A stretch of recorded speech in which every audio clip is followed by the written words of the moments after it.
Այսօր մենք կքննարկենք Լա Լիգայի 19-րդ տուրի խաղը Ատլետիկո Մադրիդ Բարսելոնա։ Բարսելոնան ընդունում է Ատլետիկո Մադրիդին Կամպ Նու ստադիոնում գիշերվա 12-ին։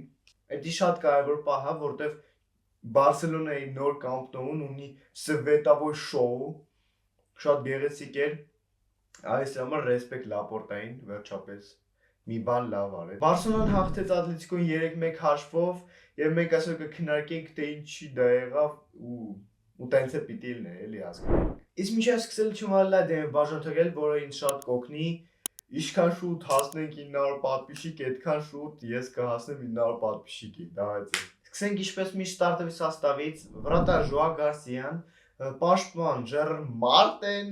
Կուբարսի, Ձախիտ Բալդե, Աչից Կունդե, ցենտրալի պոլոզաշիկնիկները վերադարձավ Պետրին ստարտովի սաստավ, Դե Յոնգը ինչ-որ հիվանդացել է, դրա համար խաղաց Էրիկ Գարսիան, Դանի Օլմո, Աչից Յամալ, Ձախից Ռաֆինյա ու հարձակվող Ռոբերտ Լևանդբրևնիկ։